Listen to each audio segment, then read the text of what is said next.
성경 말씀은 마태복음 10장입니다.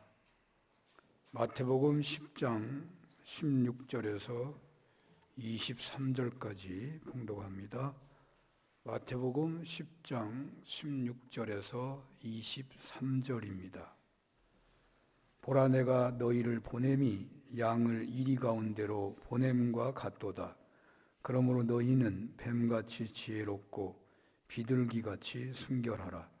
사람들을 삼가라. 그들이 너희를 공회에 넘겨주겠고 그들의 회당에서 채찍질하리라. 또 너희가 나로 말미암아 총독들과 임금들 앞에 끌려가리니 이는 그들과 이방인들에게 증거가 되게 하려 하심이라. 너희를 넘겨줄 때에 어떻게 또는 무엇을 말할까 염려하지 말라. 그때 너희에게 할 말을 주시리니 말하는 이는 너희가 아니라 너희 속에서 말씀하시는 이 곧 너희 아버지의 성령이시니라. 장차 형제가 형제를, 아버지가 자식을 죽는 데에 내주며 자식들이 부모를 대적하여 죽게 하리라. 또 너희가 내 이름으로 말미암아 모든 사람에게 미움을 받을 것이나 끝까지 견디는 자는 구원을 얻으리라. 이 동네에서 너희를 박해하거든 저 동네로 피하라. 내가 진실로 너희에게 이르노니 이스라엘의 모든 동네를 다 다니지 못하여서 인자가 오리라. 아멘. 마태복음 10장 16절에서 23절 본문으로 뱀같이 지혜롭고 비둘기같이 순결하라 라는 제목으로 주님의 말씀을 증언하겠습니다. 예수님께서는 12제자를 택하시고 그 다음에 그 제자들을 파송하시죠. 마태복음 10장에 와서 제자를 부르시고 파송하는 말씀을 하고 있죠. 그래서 마태복음 10장은 예수님의 제자도의 핵심되는 그러한 성경이라고 말합니다. 지난 시간에도 이 파송에 대한 말씀을 했습니다마는 주님께로부터 파송되는 제자들이 어떻게 살아가야 하느냐 하는 것이 제자도라고 말씀을 했었죠. 우리는 주님의 부름을 받아서 하나님의 백성이 되었고 예수님의 제자가 되었습니다. 하나님의 백성으로서 하나님 전에 나와서 예배를 드리고 세상 속으로 나갈 때는 주님의 제자로 파송을 받는다고 하겠습니다. 파송받은 제자가 세상 속에서 제자로 어떻게 살아가야 하는가를 제시하는 것이 제자도가 되는 것입니다. 이 제자도는 오늘날 그리스도의 제자가 되는 우리가 세상에서 어떻게 살아야 하느냐 하는 것을 분명하게 제시하는 말씀이라고 하겠습니다. 우리들은 예수를 믿고 살지만, 그래서 예배를 드리고 살지만, 교회 공동체 활동을 함께하는 중에 하나님 나라를 누리고 나누고 전하기도 하지만, 그렇게 하여 이런 신앙생활에 익숙하고 아는 것도 있고 어느 정도 훈련이 되어 있지만, 그러나 세상에 나가서 어떻게 살아야 하느냐 하는 점에서는 잘 모르는, 알고는 있지만 어떻게 그렇게 살고야 하느냐 하는 부분에 있어서 부족한 것이 많이 있겠죠. 바로 이 세상에서 어떻게 살아가야 하느냐 하는 것을 말해주는 것이 제자도인 것입니다. 물론 이 제자도는 시대가 변해서 문자적으로 본을 받아 살기 어려운 경우도 있습니다. 시대가 변했어도 변하지 않는 것은 그대로 따라도 되겠지만, 그렇지 않은 것은 재해석해서 적용해야 하는 것이죠. 말씀을 그대로 사는 것이 가장 위대하다. 그것도 틀린 말은 아니겠지만 말이죠. 그러나 재해석해야 되는 경우도 있다는 것을 꼭 알아야 할 것입니다. 여기 제자도의 방향은 분명합니다. 우리 신앙인의 삶의 목적이 오직 하나님께 영광을 돌리는 데 있는 것처럼 제자도의 목적도 역시 하나님께 영광을 돌리는 데 있는데, 궁극적 목적은 언제나 그런 건데 직접적인 목적은, 1차적 목적은 제자들을 더 세움으로 하나님의 나라를 확장하는 데 있습니다. 어떻게 제자를 세우라는 것이겠습니까? 예수님께 파송받은 제자들은 생업을 던져버리고 나가서 제자도의 삶을 살았습니다. 하지만 오늘날의 신앙인들은 생업을 가지고서 파송되는 제자도의 길에 있다고 하겠습니다. 그래서 본문의 제자들처럼 맨몸으로 나가서 전도 행렬에 설 수는 없는 것이죠. 계속 다니면서 노방전도 할 수도 쉽지 않을 것입니다. 그리고 오늘날의 문화는 노방전도를 환영하지도 않는 것 같습니다. 물론 세상이 좋아하는 것만을 믿는 사람들이 해야 하느냐?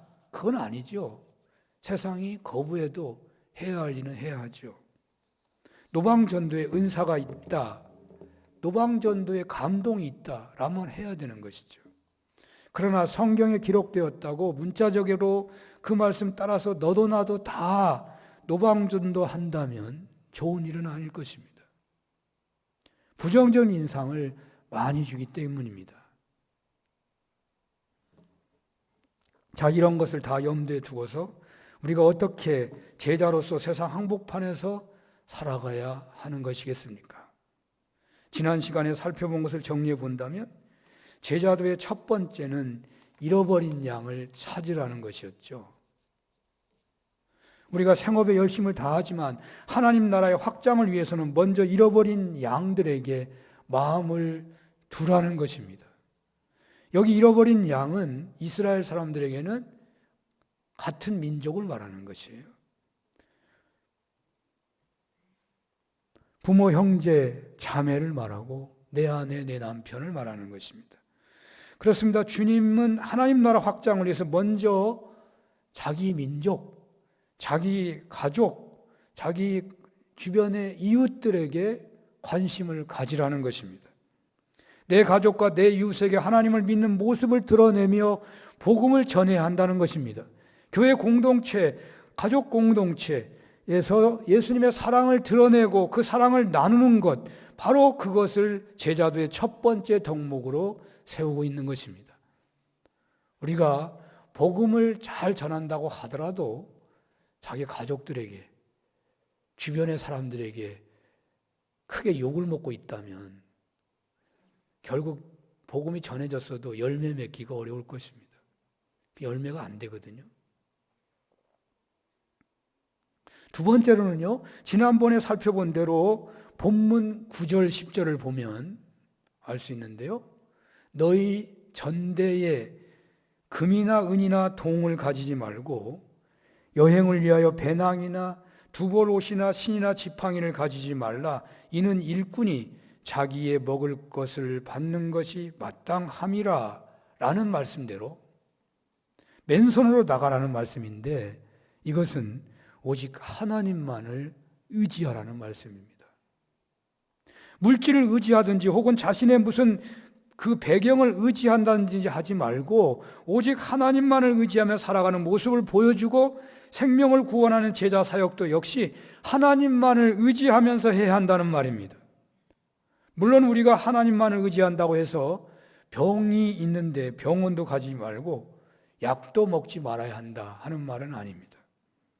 사람을 세우셔서 사용하시는 분이 하나님이시니 병원에서 전문의의 치료를 받을 수 있습니다. 그러나 그런 치료 과정에서도 변함없이 하나님을 의지해야 한다는 말입니다. 무슨 일을 하든지 아무리 숙달되어서 잘하는 일이 있다고 하더라도 하나님을 의지해야 한다. 바로 그런 모습을 주변의 가족들에게, 믿지 않은 사람들에게 보여줘야 한다는 말입니다. 그것이 두 번째의 제자도의 태도입니다.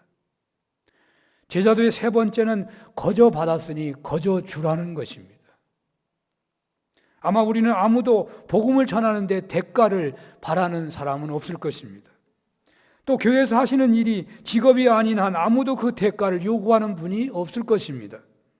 저는 거저 받았으니 거저 주어라는 것을 자원봉사 사역이라고 말을 했었습니다.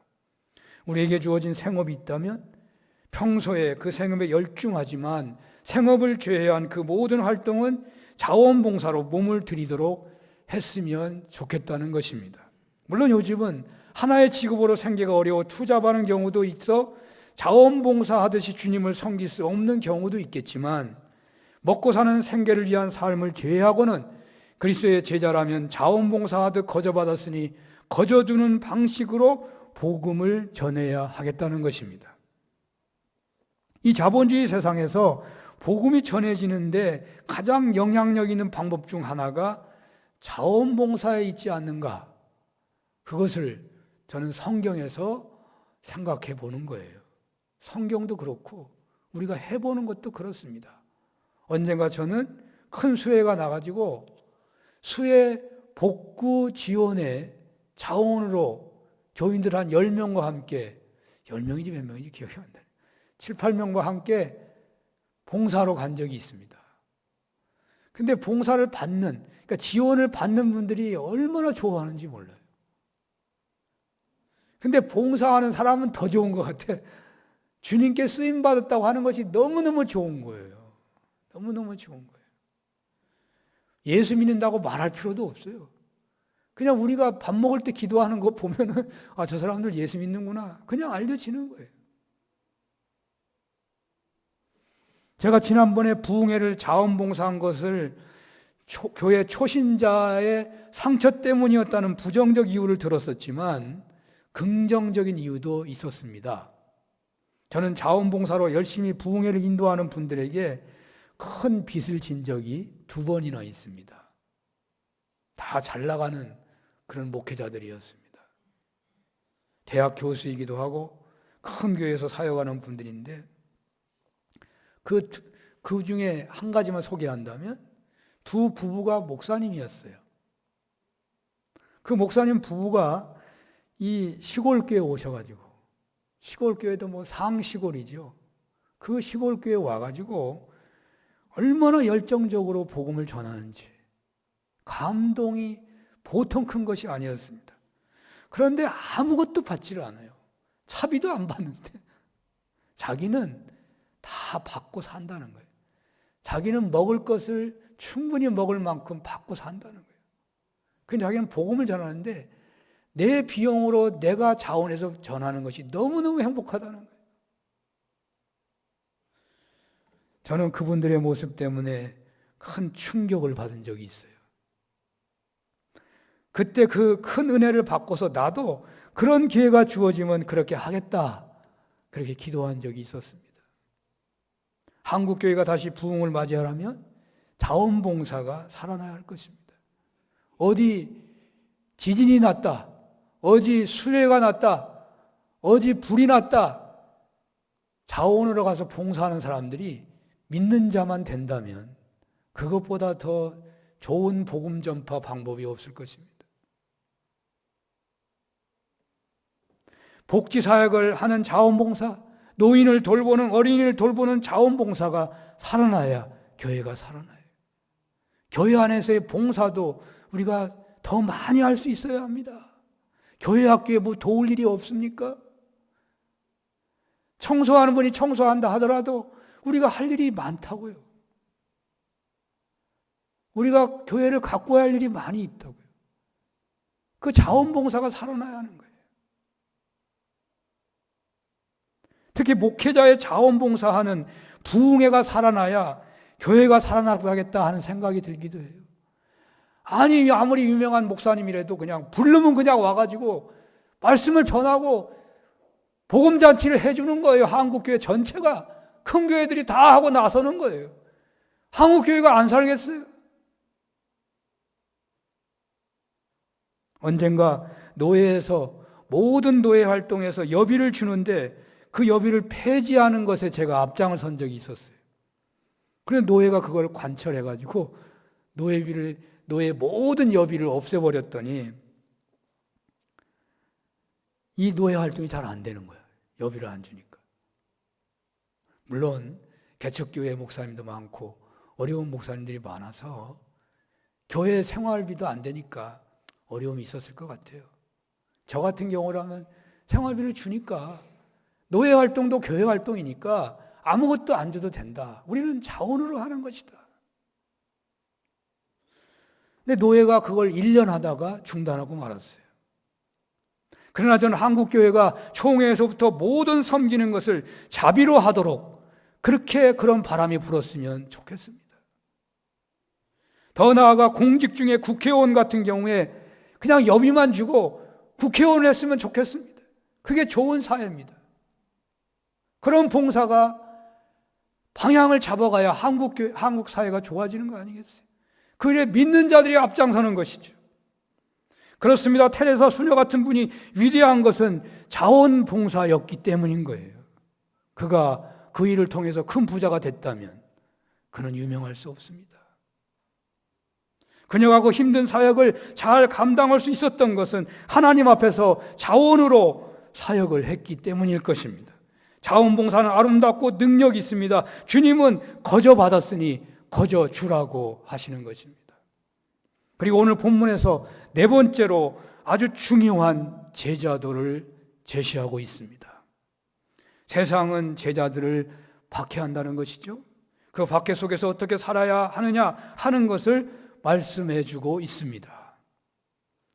얼마 전에 우리 최상윤 군이 군에 갔는데 어떻게 미리 만날 수가 없어가지고 그래 가는 날 어떻게 전화가 돼가지고 상윤이 어머니랑 아마 차를 타고 가는 중인데 통화가 돼가지고 전화로 기도를 한 적이 있습니다. 아마 꽃샘추위 봄날 나른함 속에서 훈련 받느니라 고생이 많을 것입니다. 여러분들 기도해 주시고 젊은 청년들 전화라도 해주고 연락을 준다면 그것이 할 수 없이 간 것이 아니라 나라와 민족을 위한 것이고 그것이 곧 하나님을 위한 것이고 그래서 얼마나 군대도 어떻게 보면 자원봉사 아니에요? 주님이 원하시는 거 아니냐고요. 그렇게 서로 격려하면 좋을 것 같습니다. 자녀를 군에 보내는 부모의 마음은 어떠할까요? 여기 제자들을 세상으로 파송하는 예수님의 마음과 같을 수는 없겠지만 예수님의 마음을 상상하는 데 도움은 될 것 같습니다.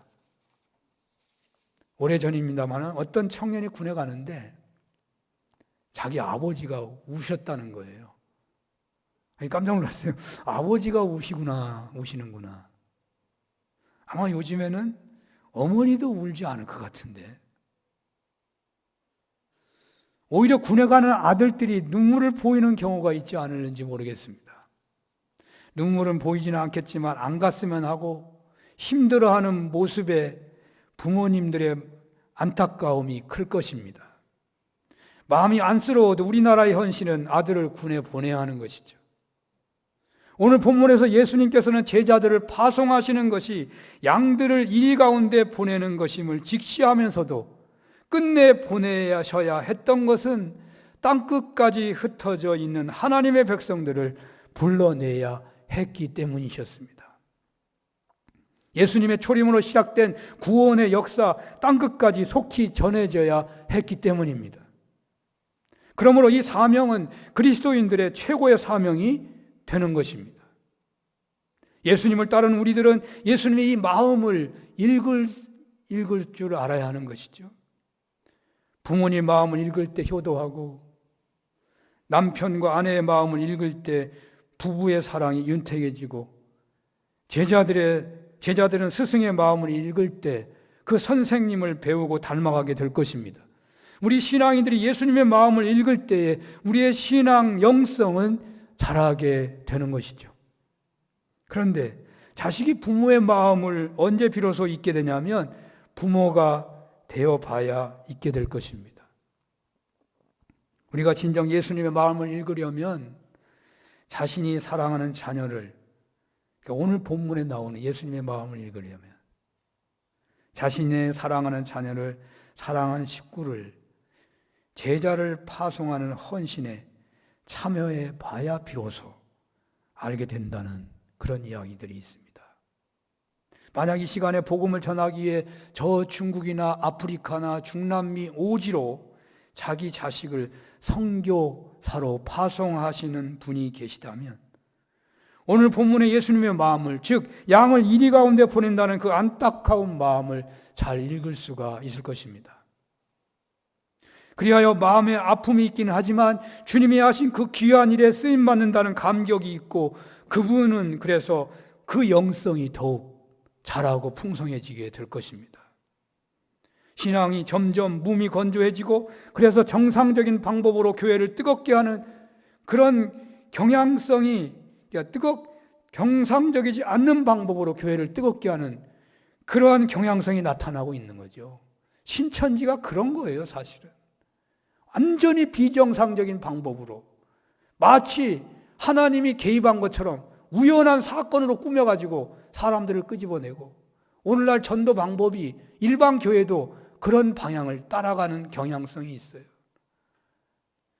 그래서 어떤 인위적인 방법으로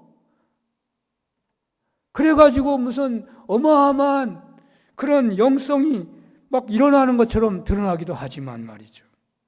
그러나 그런 영성은 오래가기 어려워요. 주님의 영성을 닮아가고 성령 충만한 신앙생활을 유지하는 길은, 사명자의 타는 것으로 신앙생활하는 그 길은 사랑하는 자녀를 선교사로 파송하는 것보다 더 좋은 방법이 없다고 선교에 헌신했던 목사님들의 하나 같은 고백을 저는 들은 바가 있습니다. 사실 저는 선교를 거의 25년간 했습니다마는 아직도 주님의 마음을 헤아린다는 것은 멀은 것 같아요.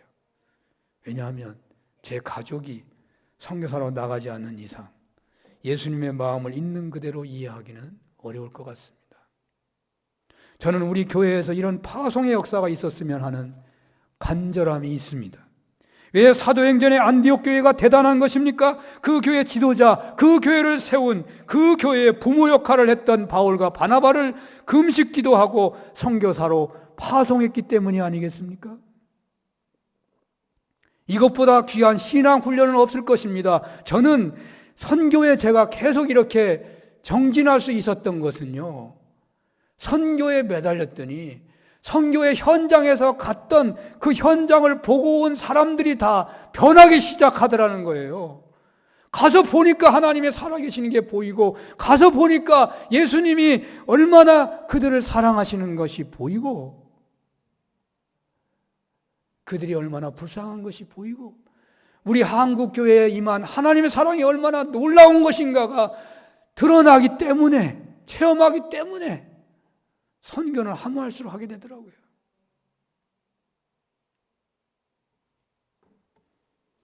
군에 가는 아들에게 무슨 말을 우리 권혁인 권사님이 했었나요? 만약에 자녀를 선교사로 파송한다면 무슨 말을 할 수 있을까요? 오늘 주님은 이렇게 말씀하십니다. 보라, 내가 너희를 보냄이 양을 이리 가운데 보냄과 같도다.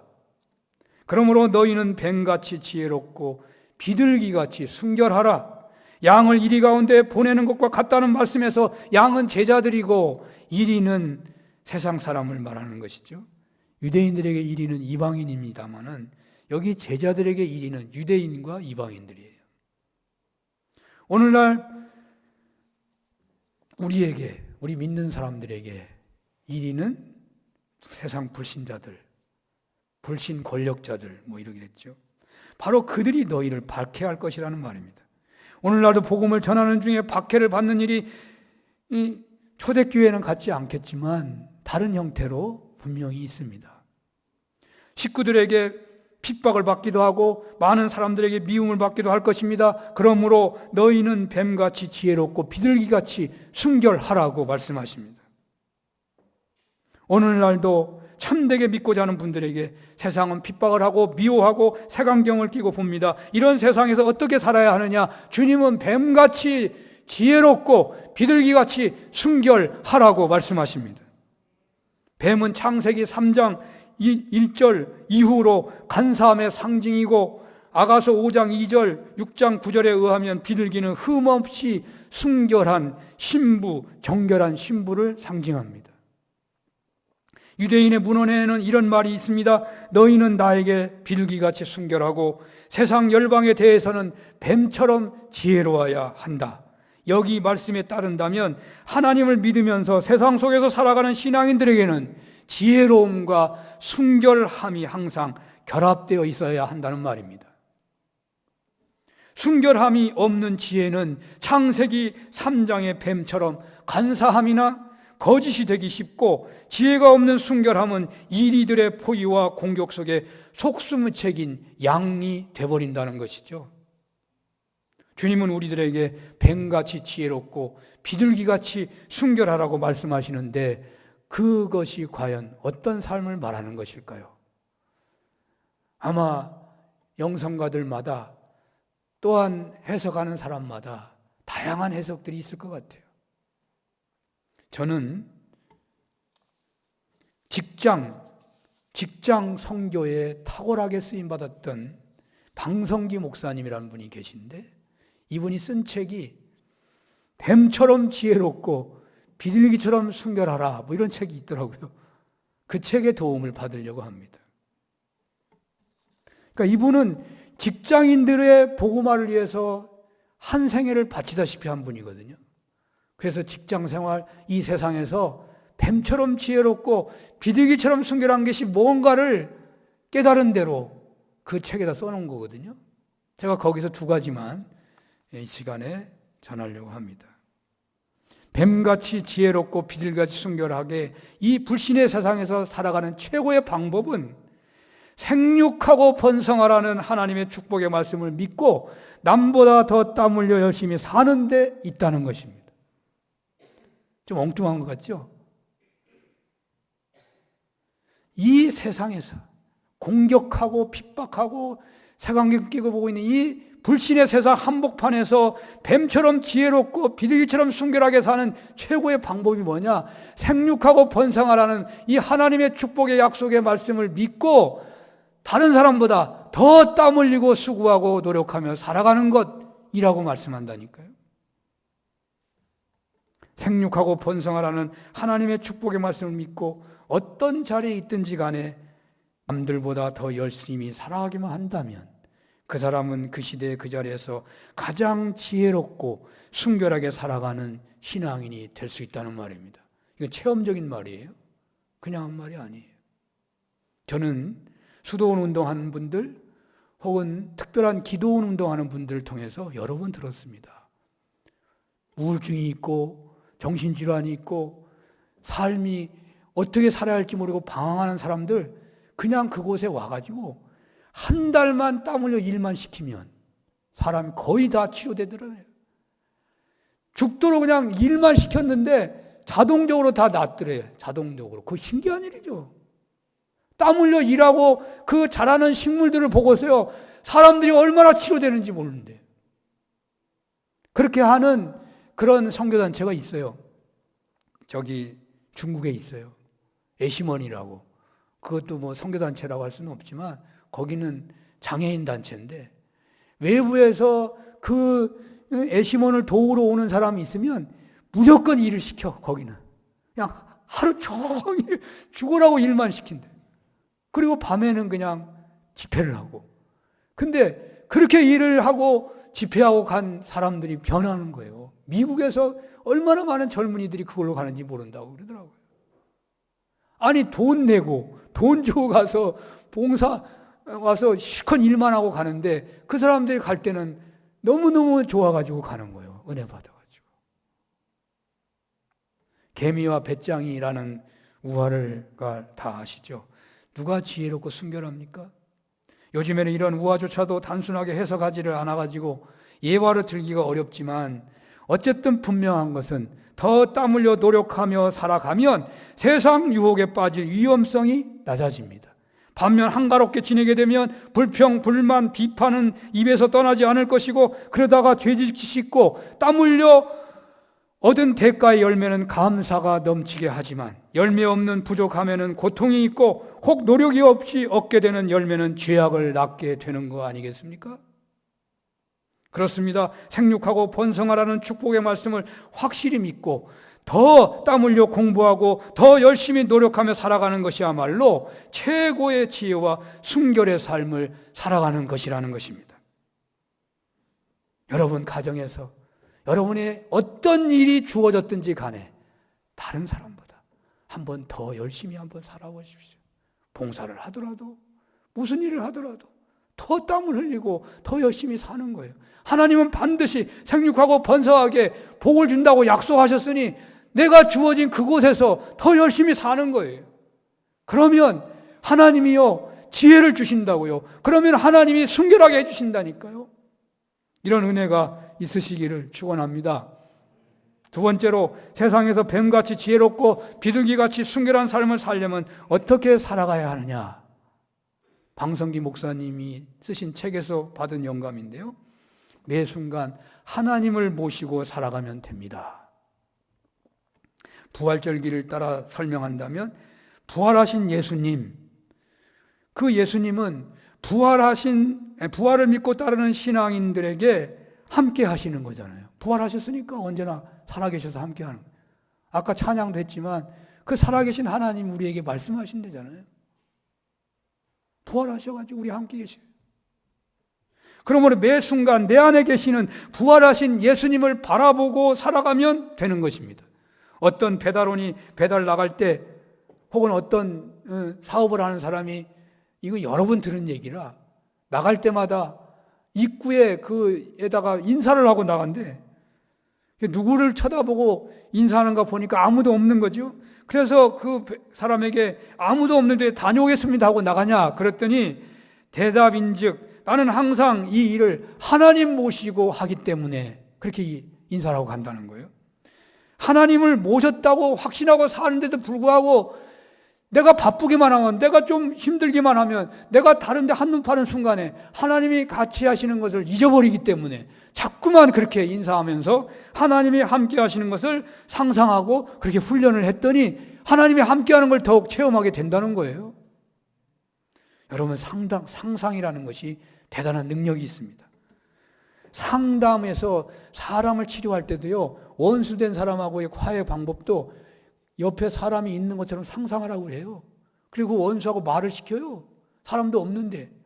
사람 없는데요, 사람 있다고 상상하고 해가지고 병이 치료되는 경우가 상당해요. 없는데도 있다고 해가지고 병이 났는데 여러분 하나님이 안 계시나요? 하나님이 돌아가셨나요? 하나님이 계시는데 하나님이 계신다고 상상하는 것이 무엇이 잘못입니까? 여러분 이 세상에서 정말 뱀처럼 비둘기처럼 지혜롭고 순결하게 살려고 한다면 여러분이 직장에서 여러분의 일터에서 만나는 사람들 속에서 하나님이 임재하신다는 확신을 가지면 된다는 거예요. 하나님의 임재하심을 늘 고백하면 된다는 거예요. 바로 그때야만 비로소 뱀처럼 지혜롭고 비둘기처럼 순결할 수 있다는 거죠. 매 순간은 못하다 하더라도 여러분 고비고비가 있을 때마다 하나님이 함께 하신다라고 고백해 보세요. 어려울 때 오히려 고백하라 이 말이에요. 하나님이 함께 하시니까. 그 어려움이요 간증이 된다니까요. 하나님이 함께 하시기 때문에 그 어려움 속에서 하나님은 뭔가를 하실 거라고요.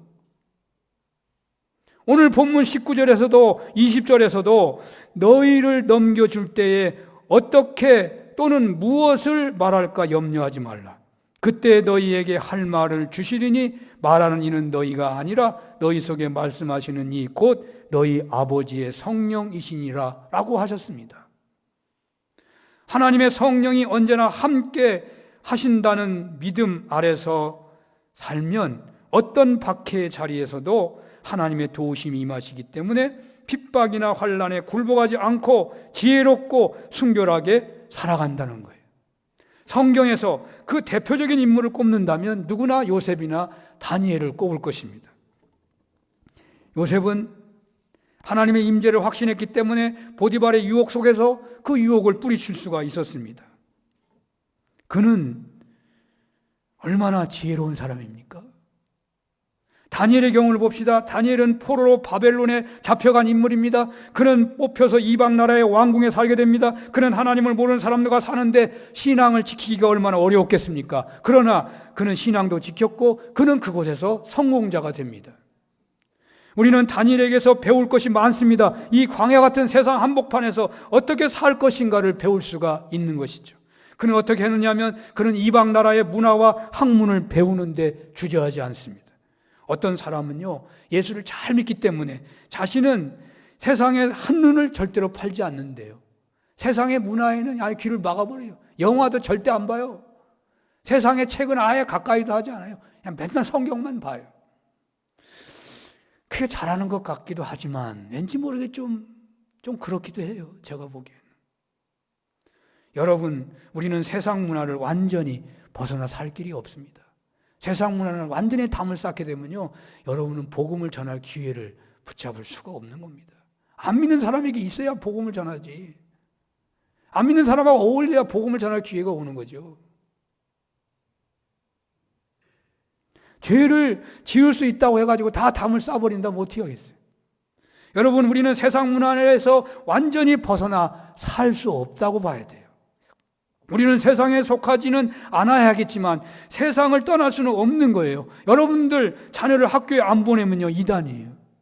학교에서 무슨 진화론을 가르친다고 학교 공부하지 말라고 해도요, 잘못되기 쉬워요.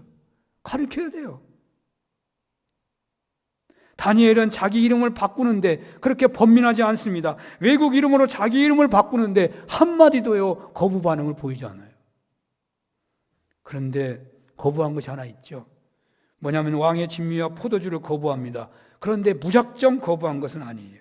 그는 왕의 진미와 포도를 거절하는 방법에 지혜가 번뜩이는 것을 보입니다. 나 먹으면 죽어요. 나 먹으면 그냥 하나님에게 벌 받아요. 믿는 사람 먹으면 절대 안 돼요. 뭐 이런 말 한 게 아니에요. 그럼 뭐라고 말합니까?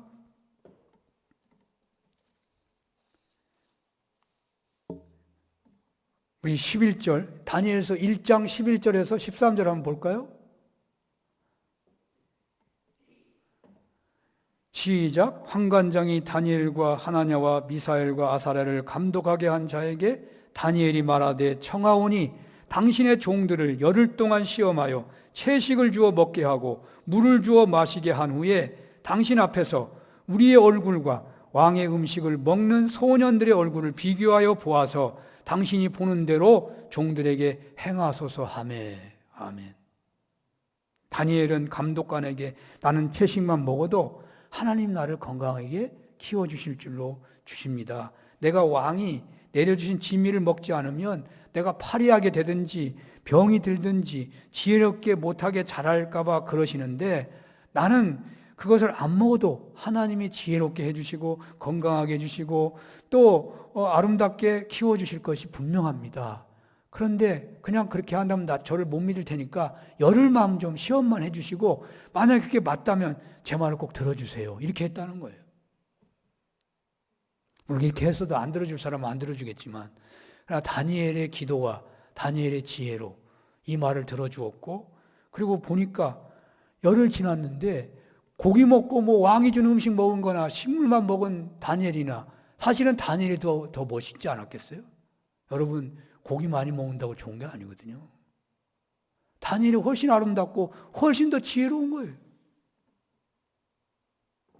그래서 그는 그 어려움을 극복하게 되는 거예요. 다니엘의 지혜와 순결함이 얼마나 대단한 것입니까? 다니엘은 언제나 어떤 자리에서나 살아계시는 하나님을 모시고 그 하나님을 바라보고 그래서 그 하나님이 주시는 말씀에 따라 살아갈 수 있었던 것이죠. 그리고 요셉도 똑같습니다. 그는 살아계시는 하나님 앞에서 늘 살았기에 순결할 수 있었고 살아계시는 하나님을 믿었기에 그는 팔려가서도 감옥에서도 총리가 되어서도 최선으로 열심히 땀 흘려 수고하는 길에 있었던 인물입니다. 여러분들에게 이런 은혜가 있으시기를 축원합니다. 기도하겠습니다. 하나님, 받은 은혜에 감사하며 모이기를 힘쓰게 하시고 받은 은혜 따라 파송받아 가까운 가족 이웃에게 사랑을 전하게 하시되 거저받았으니 거저주게 하시고 전적으로 하나님을 의지하는 삶을 드러내게 하시고 뱀처럼 지혜롭고 비둘기처럼 순결하게 하여 주시옵소서. 예수님 이름으로 기도합니다. 아멘.